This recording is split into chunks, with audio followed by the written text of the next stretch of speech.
By the way, more oil is being drilled right now than at any time in the history of our country.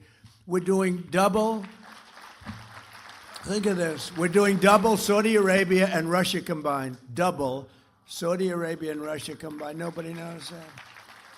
And you see all of those big, gorgeous ships coming up from all over the world because the strait is closed by us, and they're coming to Texas now and Louisiana to load up. Big ones. 2 million barrels of oil, the big ones, those are the big ones. And they're all heading up, and you see the line, they call it the conga line. I don't know what that's supposed to represent, but you see those graphs, it's made from Space Force, you know. We were responsible for Space Force. We needed Space Force. We were being killed in space by China, by Russia. In my first term, I created Space Force. First time in 79 years that we did a new division, a new grouping, because you had the Marines, the Army, Navy, the Marines. We had the Coast Guard.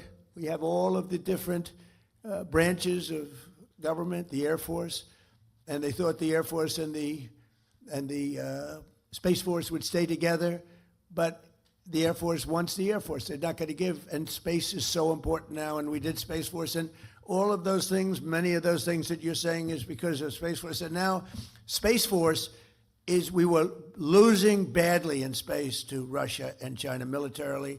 Now we're way in the lead, way in the lead. We have the greatest space capacity of any country in the world. So we're very proud of that.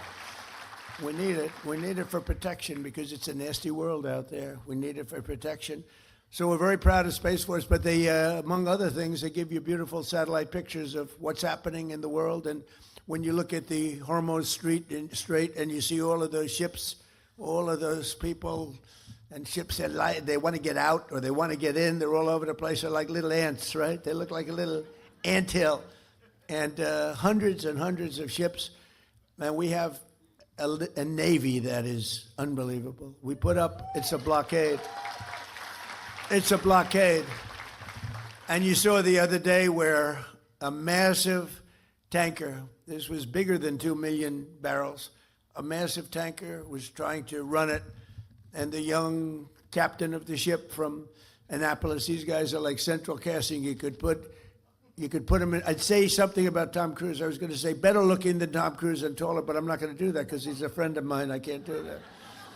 But they're like central cast. You could move them to Hollywood right now. They'd be movie stars. But you saw him saying, we have guns trained on your ship. Turn your ship around. Turn, and this is loudspeakers that go over the ocean, and they hear them from 2 miles away. Turn your ship around. Turn your ship around. And all of a sudden, yes, we are going back to Iran. We are going back. They turned it around. It takes 10 miles to turn the sucker. You know, it's not like turning around a bicycle. It's big stuff. And then we had the other one you saw from 4 days ago where they were going to ram we call it an iron wall. It's essentially an iron wall. We have such great military and great Navy. And they were going straight through. And they said, turn your ship around. And there was no response. Turn your ship around. Evacuate your engine room immediately. And you see all these guys running out of there. Now, they're 5 miles away. And one shot into the engine room, blew up the engine room. The ship stopped. They used tugboats, and then we landed on top of it. On top of everything else, we then land on top of it, and we took over the ship. We took over the cargo, took over the oil. It's a very profitable business. Who would have thought we were doing that? We're like pirates. We're sort of like pirates. But we're not playing games because, you know, for 47 years, Iran has been pushing everybody around. They're the bully of the Middle East. They've been scaring everybody, Israel and Qatar, Saudi Arabia, UAE, Bahrain, Kuwait, all of them. They're all, it was the bully of the Middle East, I understand it.